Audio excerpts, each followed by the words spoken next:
Welcome to Switch Comics. My name is Marco, and today I want to talk about 5 things that I would like to change about the CGC label. Starting with, this grade. CGC, can we bump that up to a 9.8?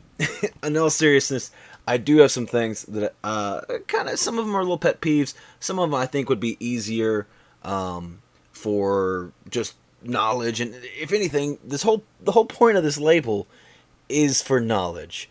To know who wrote the comic, artist, the key value, all that kind of stuff. So I feel like there's a few things they could do that would significantly improve that aspect. And I guess there's at least one visual thing on the label as well. So let's go ahead and get into it. First off, the number one big thing that I would really love to see go onto a CGC label that they don't put on there is the ratio value comics. So, you have your 1 in 25s, 1 in 50s, 1 in 100s, and all that. And they don't state that anywhere on a CGC label. And this also, all these notes also go for CBCS. I know there's, differences between the two labels and everything like that. But everything I have, most of what I have here is going to apply to a CBCS label as well. But yes, as far as anything informational wise or anything like that. So I would love to see 1 in 25 on the label. Like, for example, my all new Ghost Rider number 1 in 25 over there. It's an older book, I think 2014. Older in the terms of, ratio variants. They haven't been around for a terrible long amount of time. And that's an earlier ratio variant. And particularly at that time, people weren't keeping track of them like they are now. People didn't really care too much about ratio variants back then. And a lot of times, I've made a lot of videos about that that book in particular. It was hard, a little bit easier to look up now thanks to some accidents that I've caused in the community. But that one was a hard one for me to even figure out what it was, because it was so sparsely on eBay and stuff. You could barely find it listed for sale. And when you did, most of the time, probably 75% of the time when I saw that book, it wasn't listed as a 1 in 25 ratio because people didn't know. And even if they have a graded copy, it just didn't say it. And I think that's an important piece of information. It speaks to the rarity of any particular book. So if you have... that's first Robbie Reyes, Ghost Rider. So, if you have the A cover, okay, you have his first appearance. But then, okay, I got this cover, and it's 1 in 25. Okay, I know that's going to be a significant increase in rarity over the other one. Or, he has a 1 in 50 on that issue as well. And I just think, I think it's an important piece of knowledge, and especially... in today's climate, where, again, you have a big key, you have First Miles Morales, and now granted, that's a book that people know what their 1 in 25 is, but, the 1 in 25 is a huge difference over the regular book, and I think it's pretty important, especially, and I would argue to say, though, more people would know the cover A for Ultimate Fallout 4, rather than the 1 in 25. But I would even venture to say there might be kind of an equal footing with the second print, not the one where it's almost the same cover, but the white background. I would say there probably be just as much people that know about that cover as the 1 in 25. So you have it Ultimate Fallout 4, and then people see 1 in 25. I don't know. I feel like it's important to go. Let's keep moving, though. I feel like I got hung up on that one a little bit, but that is the one I feel most strongly about anyway. I think there's no reason not to put it on there. I think it's negligence at this point. I think it's just as important as putting the right, or the who the author, the artist, all that kind of stuff. It's important information about the book that should be on there. I think it's good stuff to have on there. So moving on, I would love to have grader's notes on this label. Now keep in mind, when I say label, we also have a back label. And for example, this spot here is not used for anything other than when you have a custom label. Let's see if I can point to it. Oh god, it's so hard. When you have a custom label they move the keynotes off here and put it to the back side. Now, granted, you still have a lot of other empty space. It might not be the most pretty way to do it, but again, it's like the back label. I don't care about the back label being all that pretty, but I would love to have that information on here. Graders notes are super important. In general, I would love if they did more graders notes. Like, I just got a 9.4 back fairly recently. No graders notes. I don't know what's wrong with it. I don't know what they see wrong with it. And sometimes, you look at a book, and you're like, I don't know. It looks great to me. And I feel like it would help their reputation a little bit better. I'm going to a slightly different tangent right now. But because, like, they're notorious for not having graders notes for, I don't even know, like, how low you can go before they don't even, while not giving out any graders notes. But for example, if you have somebody sending books that are like, these should be 9.8s, they come back at 9.4, which it wasn't the end of the world to me, but it is irritating. And I'm not a huge grade snob, but I know a lot of other people are. And I know it's something that would just ease the mind of a lot of other people. So if you're able to say, quick little grader note, and it's on the slab. Now, granted, they switched over to having the QR code, so you can scan it and check your graders notes that way. But again, if the graders notes aren't there, there's nothing to do. But if you just, even for a 9.4, be like, slight rub bottom right corner or whatever the issue is. There was some issue. That's the thing. There had to be some issue to take it down to a 9.4. Even to a 9.6. There has to be something wrong with it to take it down to a 9.6. And especially when you're looking at a book that's that high of a grade, it can be like a tiny little thing that you really can't even see with your normal eyes. They have microscopes and everything they look at. So if it's something that's pressable, for example, then you would know, okay, it's a little thing on the spine, a little spine tick I didn't catch. And, if it's that important of a book, maybe you crack it and, press it and resend it. But a lot of times, if you just get a book, it says 9.4, and you look it over and you're like, man, it looks perfect to me. I don't know what's wrong with it.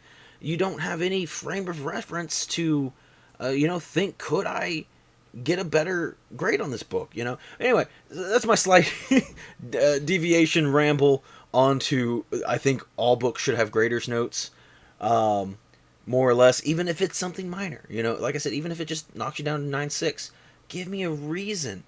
And I feel like most people would feel so much better when they get that grade that they're not wanting to get. Because, to be honest, everybody wants higher grades than what they're going to get. That's just how it is, Like, even when I send in a book and I'm like, yeah, it'll probably be a 4, but man, please, it'd be sweet if it gave me a 5, Even when you're realistic on it, I feel like everybody's like still kind of optimistic, hoping for something better. But anyway, yeah, so like when you get that 9.6 or 9.4 or, whatever, 8.5, you're not expecting, you have those grader notes to be like, okay, this is their reasoning, rather than it just feels, again, kind of negligent to just be like, what, I don't care, I made it a 9.6, I don't care, like, your book's a 9.4, and, whatever, I got other things to do, and I get it, they're busy, but I don't know. To me, I feel like it would really help the community. But anyway, focusing on to the title of the video, what I would actually change about the label here is, again, just add the graders notes. Because, for example, now granted, again, things have gotten a little bit easier since they have added the QR code because you can scan it. Now granted, keep in mind, a lot of CGC slabs don't, anything that isn't fairly recent doesn't have this QR code. So, again, if they've just been putting graders notes on the label this whole time, then, for example, you're at a con, you can just pick it up, and you can look at it, and be like, okay, these are the issues, and really does help a lot for cracking and resubmitting, because let's say you're looking at an older book, and you're like, because anybody that is in that kind of, I don't want to say business as in, like, making money, but, like, anybody that has any interest of, like, cracking, pressing, resubmitting, that kind of stuff. You always look at a book, and it's hard to tell when it's already slabbed. But you look at a book, and you're like, I don't know, do I think I could do something? But if you have the actual graders notes, where they said, these are the issues with them, and then you can focus on that and be like, okay, well, that's their issue. I can fix that part. That's the issue. Oh, I can't fix that. Stuff like that. It goes a long way. And honestly, again, helping the crack press resubmit crowd is only good for business. Giving them more information to make an informed purchase, and then to send it back to you again to grade again. That's only another purchase. There's no reason not to have it on there. It doesn't hurt business in any way. Grader's notes on the slab, I think, is a great idea. Again, you could probably maybe try to fit it in to the front label, but I really think just that back corner would be a great spot for it. Moving on to third thing on the list I have is, this is my one cosmetic thing. I think it's my only cosmetic thing. I hate this sticker. There's no reason for it. It gets worse when you have a custom label. Now, this one's not too bad. God, it's pointing so hard. So you got the Thor. I don't know how well you can see that, but you got the Thor there, and then the sticker's just over there. It's not really too bad. What was the new one? I think it was the Fantastic Four label, the new Fantastic Four label, where the Thing is just like Mike Wazowski'd, and you can like only see his legs kind of popping out underneath this big sticker. It doesn't add anything. I know it's like their certificate seal or whatever, that it's real or whatever. But again, that can be moved to the back. It doesn't need to be that giant. Yeah, I don't know. I mean, like, it doesn't add anything to the front. And again, I feel like that could be grader's note space or something, anything other than that big thing. And again, when you're doing custom labels, it can really kind of ruin some of them. Like I said, the Fantastic Four one is, I think, probably the worst offender. But yeah, I mean, in general, anytime you have a custom label like that, I feel like anybody that has a custom label would probably agree, but like, yeah, I'd rather that just be gone. Not a huge thing, a little bit of a nitpicky item, but I decided to throw it onto the list anyway. Another thing I'd like to do, as far as information goes, keynotes should be stuff that's noteworthy. And I know that's going to sound redundant, but when I get to my point, we'll get there. So, for example, this one specifically says origin and first appearance of Daredevil, not quotes, but parentheses, Matt Murdock, and then first appearance of Karen Page and Foggy Nelson.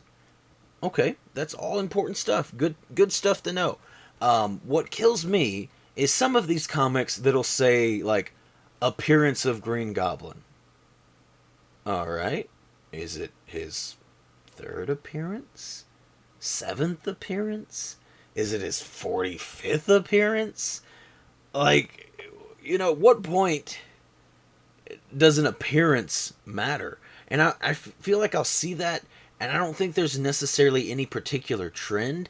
I like stuff to be consistent. And when I move on to my last point here, it'll be a consistency issue as well. But I guess it'd be one thing if every comic listed the appearance of all the characters that was in it. It'd be kind of weird. It'd be really difficult for an X-Men book. The whole thing would be like, these 45 X-Men appear. But I don't know. The non-numbered appearance to me means nothing at all.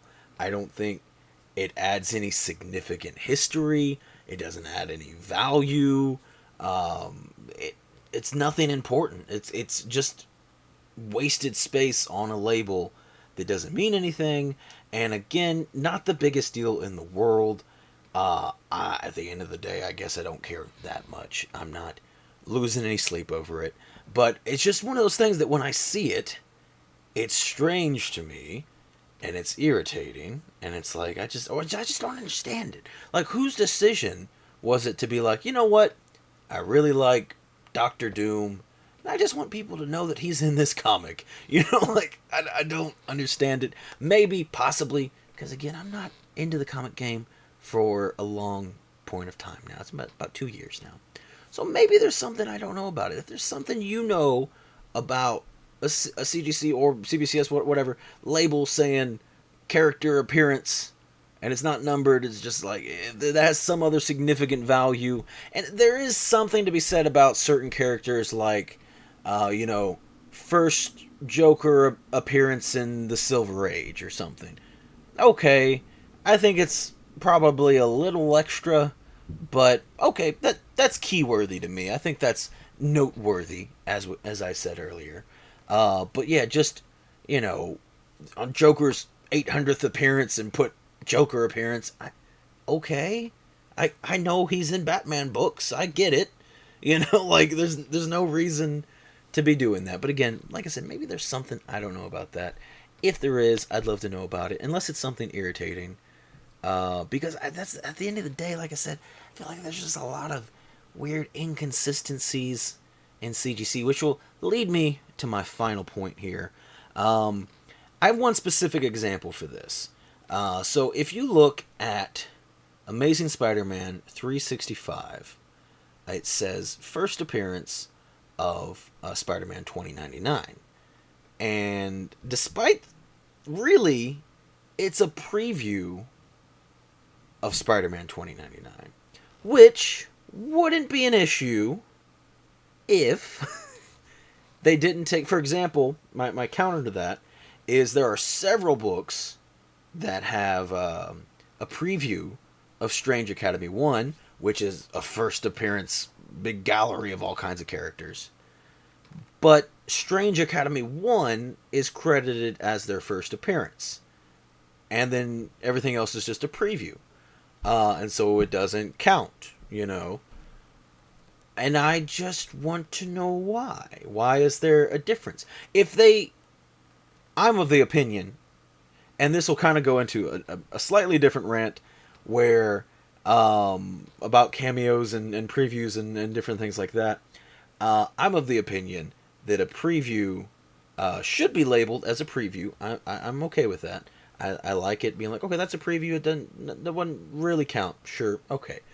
But even if they took a hard stance and was like, no, previews are first appearances, as long as, you know, the character shows up, you know, significantly or whatever, then I'm like, okay, that's fine, but why the double standard? That's the part that really gets me, is the inconsistency on those books. And it does, like I said, there's lots of inconsistencies about CGC that really frustrate me. For example, Kanan 1 and Kanan 6. Kanan 6 is widely regarded in the comic community as the first full appearance of several of the Star Wars Rebels characters, while number 1 is their cameo appearance. And again, if you look at the labels, everybody's first appearance is on number 1, and then 6 is nothing. It doesn't have anything. But, I mean, as a community, the majority, no one's ever, collectively, everyone's agreed on anything. That's impossible. But, you know, overall, the community has agreed that's their real first appearances, and cameo first appearance. Number 1's still a good book. It's their cameo first appearance, the first appearance of Kanan. He's the only one that gets the only one that gets a first full appearance in that book. Anyway, and then number 6 is the big book, though. It has a bunch of really nice characters' first full appearances. Stuff like that. Again, there's a lot of cameo versus full appearance debate that is super irritating to me. My honest, true opinion on it is most of the time, everyone is going to give the first full appearance title to whatever cover, or whatever cover's better. That is the hill that I'm going to die on. Or sometimes it's like a scarcity issue. I feel like that's more an issue with like newer books, because I've seen several new books where it's like it comes out, a new character comes out, it's their cameo, and then that book's kind of expensive, and then we know their first full appearance is coming up, and then everybody over orders on that book and actually like, no, that other book was his first full appearance actually, because his first full appearance is worthless, and they want the first appearance to be worth something. So I see a lot of that shifting opinion, stuff like that. That stuff's super irritating to me. But honestly, I just believe like the whole like Hulk 180 versus 181. the thing is like 181 is always going to be the more desirable book. It's a gorgeous looking book. It is much better looking than 180. That's the book that you want on the wall. You know, if I had to pick between 180 and 181 to put up on the wall, devoid of price, 181's hitting the wall. You know what I mean? Like, it's just the cooler book. It is. I don't know. I've talked about it on the channel plenty of times, and anybody that has been around for a while is like, God, here he goes again. But anyway, that's my opinions on it. Consistency. I really wish we would just come to agree on certain things. I don't think I feel like pretty much nobody sees eye on me on that aspect of the cameos and everything. There is some more supporters for the preview versus first appearance thing and everything. But yeah, that's my 5 things. Now there probably is more things that I would like to change about the CGC label. Again, just consistency, polishedness, accurateness, and grader's notes. But I mean, I guess they would have to start doing grader's notes to put grader's notes on the label anyway. So that's a far reach. And then what was the other one? Like I said, my big one, ratio variance. I think, especially in the modern day of comics, ratio variance is very important.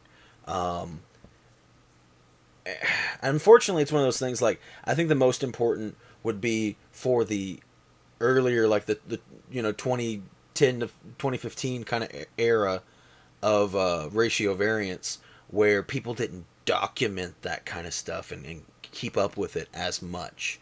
They didn't know it was anything special. So I don't know. I feel like that information sometimes, especially on a book that's going to be more obscure, is harder to find.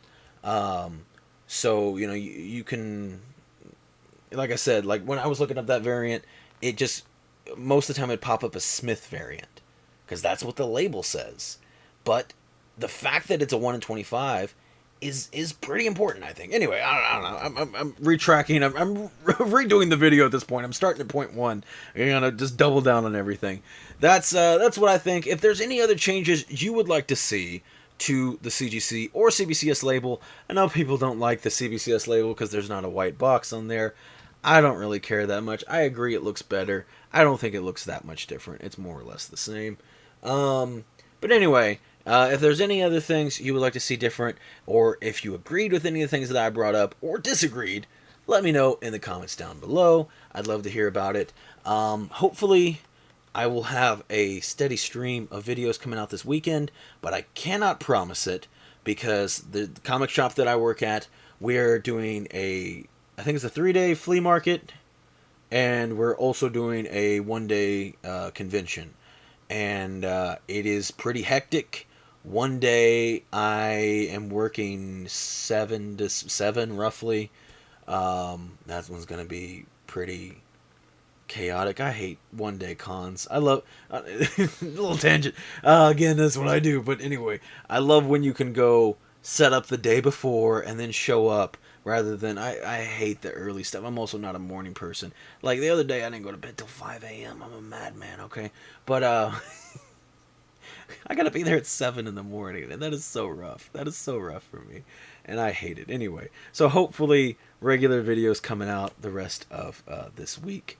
If not, just know that I am recovering. Working on getting some stuff together for the next short film, by the way. I just had a bunch of stuff show up in the mail, so hopefully we'll be filming that in the next few weeks. And I don't have a good time frame yet, but I'm hoping for a early January release on that. That's it, though, I think, for news updates for today. Thank you all so much for watching, and I will see you next time.